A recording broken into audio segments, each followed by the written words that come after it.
আজকে সিকিউ এর সাজেশন দেব। কৃষি শিক্ষা দ্বিতীয় পত্রের দ্বিতীয় অধ্যায়ের সাজেশন, যেগুলো বোর্ডে এসেছে প্রশ্ন। পোলট্রি পালন দ্বিতীয় অধ্যায়, এই অধ্যায়ে সৃজনশীল সাজেশন দেব। যেগুলো বোর্ডে এসেছে ওগুলো বলবো, আর ইম্পর্টেন্ট যেগুলো টেস্ট পেপার অ্যানালাইসিস করে পেয়েছি ওগুলো দাগিয়ে দেব। প্রথমে এই যে পোলট্রি পালনের এই যে মুরগির উদাহরণ, পোলট্রির উদাহরণ কোনগুলো এগুলো পড়বেন। তারপর পোলট্রির প্রয়োজনীয়তা এটা পড়বেন, এটা ক্ষয়ের জন্য। তারপরে পোলট্রি শিল্পের সমস্যা এটা ঘয়ের জন্য। তারপরে এটা পড়ে রাখলে ভালো হবে, পোলট্রি শিল্পের সম্ভাবনা এটা। তারপরে ডিম উৎপাদনকারী মুরগির জাত, এটা উদাহরণগুলো মনে রাখবেন। এই সাধারণ বৈশিষ্ট্য এগুলো একটু দেখে যাবেন। তারপরে মাংস উৎপাদনকারী মুরগির জাত, এটা দেখে রাখবেন। এই যে ব্রাহ্মা, এটা দেখে রাখবেন। সাধারণ বৈশিষ্ট্য এগুলো দেখে রাখবেন। তারপরে উৎপত্তি স্থান অনুযায়ী শ্রেণীবিন্যাস, এইটা দেখে রাখবেন।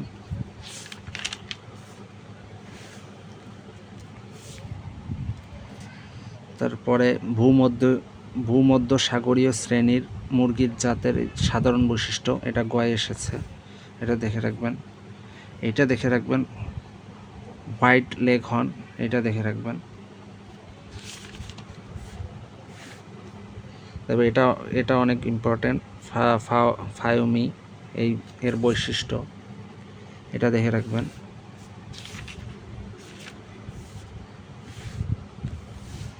তারপরে এশীয় শ্রেণী মুরগির জাত, এটা বৈশিষ্ট্য, এটা গয়ে এসেছে। তারপরে ব্রাহ্মা, এটা একটু দেখে রাখবেন। কোচিনটাও দেখে রাখতে পারেন। তারপরে আসিল এটাও একটু দেখে রাখতে পারেন। তারপরে ডিম উৎপাদনের জন্য কোনগুলো ইম্পর্টেন্ট, মানে জাতগুলো, এগুলো দেখে রাখবেন, খাকি, ক্যাম্বেল এগুলা।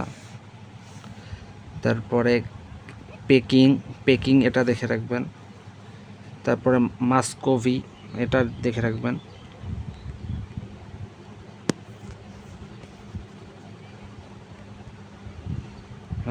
এটা দেখে রাখবেন।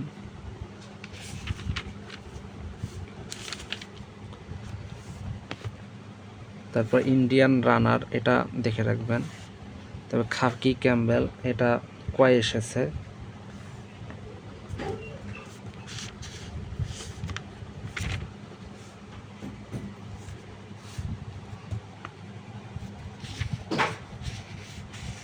এই যে লোটন, এটা দেখে রাখবেন।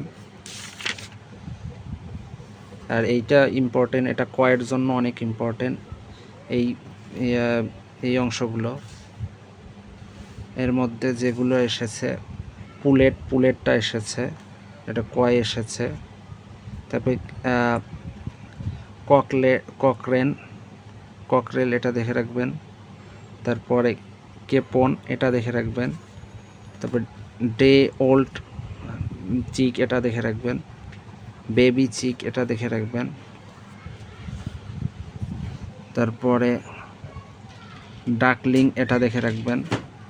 গুজ, এটা দেখে রাখবেন। গ্যান্ডার, এটা দেখে রাখবেন।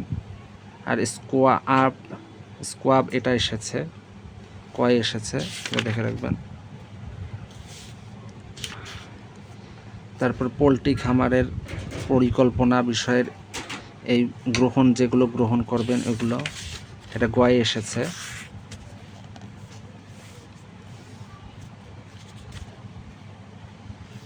এই ঘর নির্মাণটা একটু দেখে রাখবেন।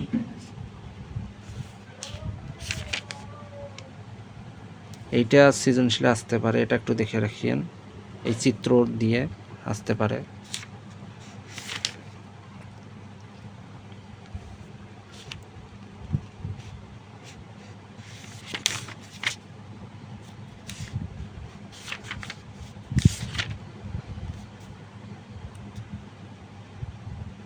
তারপরে এইটা দেখে রাখবেন, বাড়ন্ত বাড়ন্ত বাচ্চা ফুটানোর ডিম বাছাই, এটা দেখে রাখবেন। আর এখানে ক্যান্ডেলিংটা দেখে রাখবেন।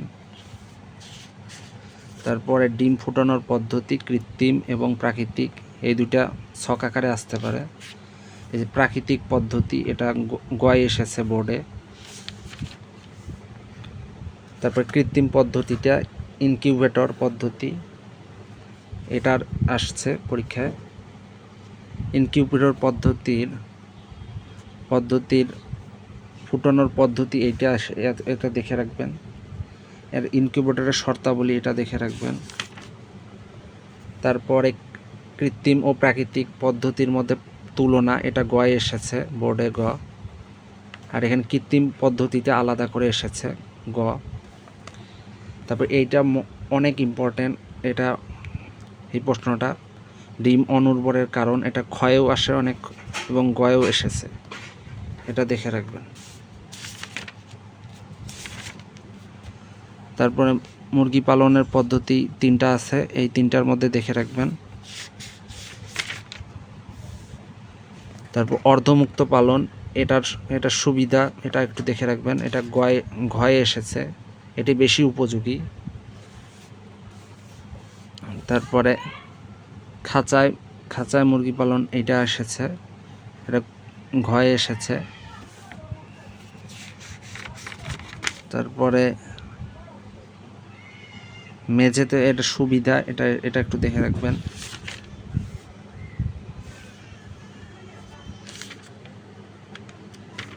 তারপরে মুরগির সুষম খাদ্য তৈরির পদ্ধতি, এটা একটু দেখে রাখবেন।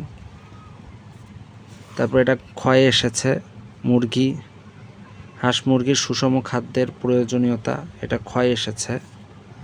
তারপর রোগগুলোর মধ্যে এইটা সবচেয়ে ইম্পর্টেন্ট, রানীক্ষেত্র রোগ, এটা দেখে রাখবেন। এটা অনেকবার এসেছে গয়ে বোর্ডে। তারপর লক্ষণ, প্রতিরোধ ও প্রতিকার, এটা দেখে রাখবেন। বার্ড ফ্লুটা দেখে রাখবেন। তারপর গামবোরো রোগটা দেখে রাখবেন, এটা বোর্ডে এসেছে, লক্ষণ এসেছে, প্রতিকার এসেছে। তারপরে ম্যারিক্স রোগ, এটা দেখে রাখবেন। বসন্তটাও দেখে রাখবেন।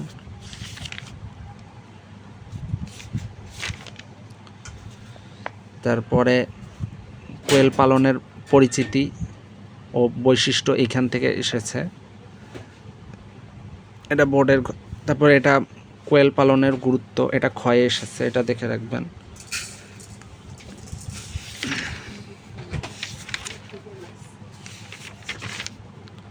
তারপরে হাঁস পালনের গুরুত্ব, এটা ক্ষয়ে এসেছে, এটা দেখে রাখবেন। তারপরে হাঁসের ঘর, এইটা একটু দেখে রাখবেন, পড়ে রাখবেন। এর মধ্যে হাঁস পালন পদ্ধতির মধ্যে উন্মুক্ত পদ্ধতি, এটা গয়ে এসেছে, বোর্ডের গয়ে। তারপর অর্ধ আবদ্ধ পদ্ধতি আছে, আমরা জানি, এইটা একটু দেখে রাখবেন। এটা বোর্ডে এসেছে ঘয়ে, এটি বেশি উপযোগী, এটা এসেছে। তারপরে হার্ডিং পদ্ধতি, এটা একটু দেখে রাখবেন। তারপরে ল্যান্টিং পদ্ধতিটাও দেখে রাখবেন। তারপর রোগের মধ্যে প্লেগ রোগটাই, এটা হাঁস থেকে আসলে প্লেগ রোগটাই আসে, এটা দেখে রাখবেন, লক্ষণ। তারপর প্রতিরোধ, এটা দেখে রাখবেন।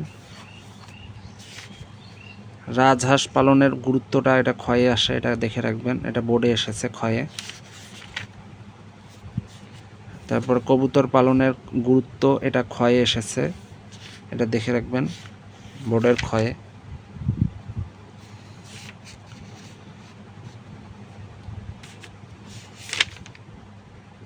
এই হলো। আর কয়ের জন্য আপনারা অনুশীলনীর শেষে যেগুলো থাকে ওগুলো দেখে রাখবেন ভালোভাবে। এর মধ্যে যেগুলো এসেছে, পোলট্রি, এটা হচ্ছে কয় এসেছে বোর্ডে। তারপর ব্রয়লার, এটা এসেছে, পোলট্রি খামারটা দেখে রাখবেন। তারপর লেয়ার, এটা একটু দেখে রাখবেন। তারপর ব্রুডার হাউস কি, এটা কয় এসেছে। ইনকিউবেটর, এটাও কয় এসেছে বোর্ডে। তারপরে হ্যাচিংটা একটু দেখে রাখবেন। হ্যাঁ, ফিউমিগেশন এটাও একটু দেখে রাখবেন। তারপর অনুর্বর ডিম, এটা বোর্ডে কয় এসেছে। তারপরে BCRDV, এটা কয় এসেছে, এটা দেখে রাখবেন। এটা পূর্ণরূপটাও দেখে রাখবেন। লিটারটা দেখে রাখবেন, এটা বোর্ডে কয় এসেছে। সুষম খাদ্য, এটা দেখে রাখবেন, এটা আসতে পারে। তারপরে হার্ডিং পদ্ধতি, এটা কয়ের জন্য। আর কুচে মুরগি, এটা এসেছে কয়ের জন্য, বোর্ডে এসেছে। এই শেষের এই পৃষ্ঠাটা কয়ের জন্য ইম্পর্টেন্ট, এগুলো দেখে রাখবেন। এগুলো বোর্ড টেস্ট পেপার অ্যানালাইসিস করে এগুলো আমরা পেয়েছি। এগুলো ভালো করে পড়লে আশা করা যায় কমন পাবেন। ধন্যবাদ।